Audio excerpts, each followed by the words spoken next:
Wrestling industry एक ऐसी industry है जहां पर राइवलरी और फ्यूड्स जो रेसलर के बीच होते हैं वो सिर्फ स्क्वाड सर्कल तक ही सीमित होते हैं। राइवलरी, फ्यूड्स और फाइट्स का इन्वॉल्वमेंट रियल लाइफ में नहीं होता है।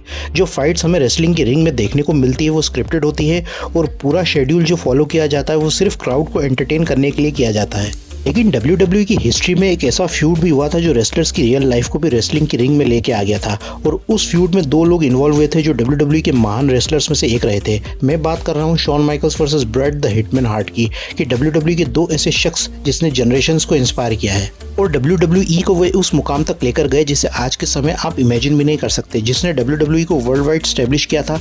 तो इस वीडियो में हम बात करेंगे Shawn Michaels versus Bret the Hitman Hart की कि ऐसा क्या हुआ था कि ये दोनों स्क्रिप्टेड राइवलरी से रियल लाइफ में एक दूसरे के दुश्मन बन गए थे। तो जानने के लिए वीडियो में शुरू से लेकर अंत तक बने रहिएगा। ब्रेट हार्ट और शॉन माइकल्स WWE में मिड 80s से ही थे और दोनों स्टार्स ने अपना career as a tag performer start किया था। माइकल्स ने अपना करियर स्टार्ट किया था रॉकर्स टैग टीम से, जहां उनके टैग पार्टनर और बेस्ट फ्रेंड मार्टी जेनेटी के साथ उन्होंने अपना रेसलिंग और WWE करियर स्टार्ट किया था और शुरुआत में वे फैन फेवरेट्स थे और काफ़ी पॉपुलर थे बच्चों और फीमेल्स में। और वहीं ब्रेट हार्ट ने अपना रेसलिंग करियर स्टार्ट किया था स्टैम्पीड रेसलिंग से और जब स्टैम्पीड रेसलिंग प्रमोशन को विंस मैकमैन ने खरीद लिया था अगस्त 1984 में, फिर ब्रेट हार्ट ने अपना WWE करियर स्टार्ट किया था 1984 से ही और उनके ब्रदर इन लॉ जिम नाइटहार्ट के साथ उन्होंने फॉर्म किया था हार्ट फाउंडेशन और वे एक हील टैग टीम का हिस्सा थे। और पहली बार ब्रेट हार्ट और शॉन माइकल्स का आमना सामना हुआ था सैटरडे नाइट्स मेन इवेंट में, जहां पर रॉकर्स का मुकाबला था हार्ट फाउंडेशन के साथ जो डबल डिस्क्वालिफिकेशन पर खत्म हुआ था। और उस टाइम पर किसी को ये नहीं लगा था कि कुछ सालों के बाद ब्रेट हार्ट और शॉन माइकल्स WWE के फेस होंगे। और फिर इसके बाद ब्रेट हार्ट के करियर में एक ट्विस्ट आया जब उन्होंने इंटरकॉन्टिनेंटल टाइटल जीता था मिस्टर परफेक्ट से और king of the ring tournament भी उन्होंने जीता। फिर वे एक प्रोमिनेंट फेस हो गए थे WWE में और रेगुलर इवेंट्स पर उन्होंने अपने इंटरकॉन्टिनेंटल टाइटल को डिफेंड भी किया था। वहीं शॉन माइकल्स भी अपने टैग टीम से स्प्लिट हो गए थे और वे हील हो गए थे और उन्होंने अपनी एक नई पर्सनैलिटी को डेवलप कर लिया था, द हार्ट ब्रेक किड, और अपने आप को वे सेक्सी बॉय बुलाने लगे थे। इनका पहला मुकाबला एज अ सिंगल्स कॉम्पिटिटर हुआ था रेसलिंग चैलेंज की जुलाई 21 के एपिसोड में फर्स्ट एवर लैडर मैच में। वो था इंटरकॉन्टिनेंटल टाइटल के लिए, उसको ब्रेट हार्ट ने जीता था पर वो नॉन टेलीवाइज्ड मैच था और उसे टीवी पर नहीं दिखाया गया था। इसके बाद ब्रेट हार्ट अपना टाइटल हारे ब्रिटिश बुलडॉग से समर स्लैम 92 में, जो उनके करियर के बेस्ट मैचेस में से एक था। फिर नवंबर 14 के सैटरडे नाइट्स मेन इवेंट में शॉन माइकल्स ने ब्रिटिश बुलडॉग को हराया और वे बन गए नए इंटरकॉन्टिनेंटल चैंपियन। और इससे पहले ब्रेट हार्ट ने रिक फ्लेयर को हराया और वे बन गए WWE चैंपियन WWE सुपरस्टार्स की अक्टूबर 12 के एपिसोड में, और ये भी एक नॉन टेलीवाइज्ड मैच था। अब यहाँ पर ब्रेट हार्ट और शॉन माइकल्स कंपनी के टॉप परफॉर्मर्स में से एक थे जो साल भर पहले WWE में टैग टीम में परफॉर्म करते थे। अब वे WWE के मेन प्लेयर्स में से एक थे, जहां पर ब्रेट हार्ट फेस थे और माइकल्स हील थे। सर्वाइवर सीरीज 1992 में चैंपियन वर्सेस चैंपियन का मैच हुआ था और मैच 26 मिनट तक चला था, क्योंकि उस समय के हिसाब से ये काफ़ी लंबा टाइम था। पर दोनों ने एक क्लासिक मैच में क्राउड को एंटरटेन किया था और रेसलिंग ऑब्जर्वर्स के द्वारा उन्हें 4.5 स्टार्स की रेटिंग मिली थी 5 में से। 1993 के प्लान्स थे कि होगन और ब्रेट हार्ट का फ्यूड कराया जाए, पर ऐसा नहीं हुआ। ब्रेट हार्ट का फ्यूड यहाँ हुआ था जेरी लॉवर के साथ और 93 और 94 के दौरान उनका फ्यूड रहा था योकोजुना और उनके भाई ओवन हार्ट के साथ। ब्रेट हार्ट और लेक्स लूगर ने 1994 रंबल जीता था और यहाँ पर फैंस ने ब्रेट हार्ट को एक्सेप्ट किया था।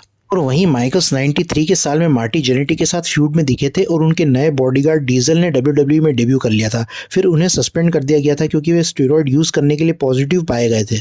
पर जब उन्होंने रिटर्न किया था WWE में तो सर्वाइवर सीरीज 1993 में फिर से उनका मैच हुआ था हार्ट फैमिली से, जिसमें ब्रेट हार्ट भी थे और 4-on-4 ट्रेडिशनल एलिमिनेशन मैच हुआ था जिसमें माइकल्स की टीम हार गई थी। और फिर 1994 के दौरान शॉन माइकल्स का फ्यूड यहाँ स्टार्ट हुआ था रेजर रेमोन से और उनका 5 स्टार रेटेड लैडर मैच हुआ था रेसलमेनिया में। लेकिन बैक स्टेज शॉन माइकल्स और रेजर रेमोन एक दूसरे के बेस्ट फ्रेंड्स थे।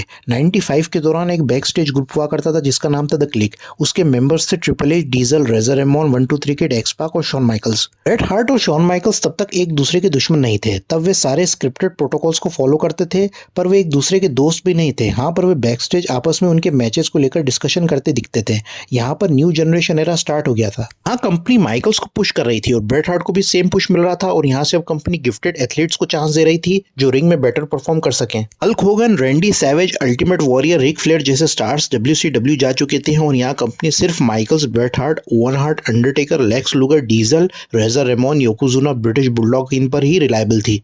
और इससे नीचे के रेसलर्स जो हुआ करते थे वे उस समय बहुत सारी सिली गिमिक्स के मास्टर थे और 95 का रंबल यहाँ जीता माइकल्स ने और उस टाइम पर माइकल्स डीजल के साथ फ्यूड में इन्वॉल्व थे। रेसलमेनिया 11 में उनका और डीजल का फेस ऑफ हुआ था जिसमें माइकल्स हार गए थे। और फिर माइकल्स कुछ मंथ्स के लिए टीवी से गायब हो गए थे और वहीं ब्रेट हार्ट का मुकाबला हुआ था डीजल से रॉयल रंबल 95 में जो ड्रॉ हुआ था। ब्रेट हार्ट इसके बाद बहुत सारे खराब फ्यूड्स में दिखे थे और फिर से उन्होंने अपना फोकस डब्ल्यूडब्ल्यूई चैंपियनशिप पर किया।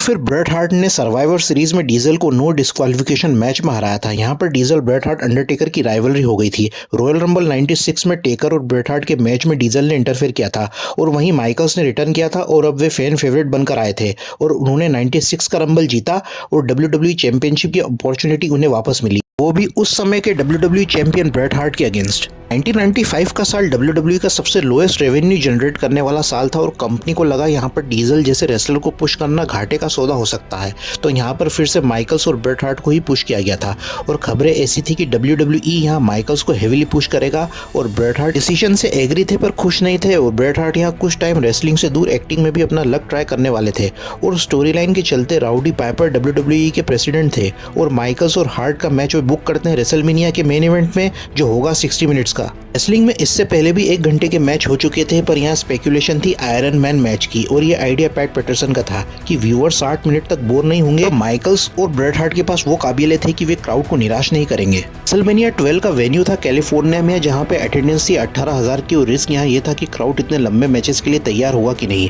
क्योंकि साल 96 तक रेसलिंग थोड़ी स्लो और धीमी हुआ करती थी और आज के टाइम के हिसाब से फास्ट पेस्ड नहीं हुआ करती थी। ये न्यू जनरेशन एरा का टाइम था जहाँ पर डब्ल्यूडब्ल्यूई में बहुत कम ही अच्छे मैचेस हुआ करते थे और उनके मेन इवेंट में दोनों की एंट्री बहुत शानदार हुई थी।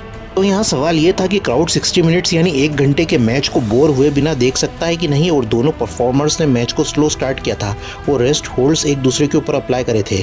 मैच के 30 मिनट तक ये नॉर्मल मैच की तरह चलता रहा और किसी ने भी अभी तक फर्स्ट फॉल नहीं किया था और आखिरी के 10 मिनट में मैच थोड़ा फास्ट हो जाता है और पूरा 1 घंटा हो जाने के बाद भी कोई विनर नहीं होता है और मैच को फिर से रीस्टार्ट किया जाता है जिसमें माइकल्स फाइनली हार्ट को सुपर किक दे देते हैं और माइकल्स यहाँ अपना पहला डब्ल्यूडब्ल्यूई चैंपियनशिप को अपने नाम कर लेते हैं और इसके बाद कंपनी के 2 स्टार डीजल और रेजर रेमोन ने कंपनी को अलविदा भी कर दिया था और माइकल्स यहाँ डब्ल्यूडब्ल्यूई में अकेले हो जाते हैं और पूरे 96 के साल तक वे डब्ल्यूडब्ल्यूई चैंपियन ही रहते हैं और सर्वाइवर सीरीज में अपना टाइटल हारते हैं सिड से, लेकिन उसे वापस जीत भी जाते हैं रॉयल रंबल में। और ब्रेट हार्ट अपना यूरोपियन टूर खत्म करने के बाद एक्टिंग में चले जाते हैं और उस टाइम पर हार्ट को WCW से ऑफर था जहां पर उन्हें $9 मिलियन का ऑफर था 3 साल के लिए और वहीं विंस हार्ट को 20 साल का कॉन्ट्रैक्ट ऑफर कर देते हैं और दुगने दाम पर। हार्ट यहां डिसाइड करते हैं कि वे WWE में ही रहेंगे और हार्ट फिर स्टीव ऑस्टिन के साथ एक फ्यूड में दिखे थे। उस टाइम तक ब्रेट हार्ट और Shawn Michaels top baby face थे WWE में। सर्वाइवर सीरीज में ब्रेट हार्ट ने हराया था ऑस्टिन को और वे बने नंबर 1 कंटेंडर WWE चैंपियनशिप के लिए।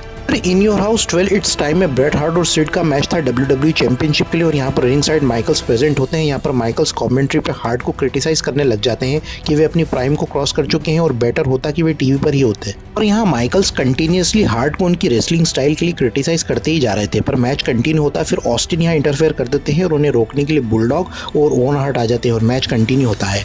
और outside the ring Bret Hart यहाँ कमेंट्री टेबल पर आ जाते हैं और जहाँ माइकल्स बैठे थे हार्ट माइकल्स से चेयर ले लेते हैं और सिड ने यहाँ माइकल्स को धक्का दे दिया था और माइकल्स यहाँ उनके मैच में आ जाते हैं और एक डिस्ट्रैक्शन होता है और सिड यहाँ ब्रेट हार्ट को पिन कर देते हैं और अपना टाइटल रिटेन कर लेते हैं। ये पूरी स्टोरी शॉन माइकल्स के रंबल के मैच से पहले की थी और मैच खत्म होने के बाद माइकल्स और हार्ट की लड़ाई हो जाती है। हार्ट वहां से चले जाते हैं और यहाँ उनकी लड़ाई ऑफ और ऑन स्क्रीन दोनों जगह चल रही थी और जब हार्ट ने अपना रिटर्न किया था तो माइकल्स चैंपियन थे और हार्ट ने कहा था कि माइकल्स का चैंपियन होना WWE के लिए एक शर्म की बात है क्योंकि माइकल्स बैक स्टेज अच्छे व्यक्ति नहीं थे और वे नशे में रहते थे और उनकी इमेज लॉकर रूम में बदनाम थी।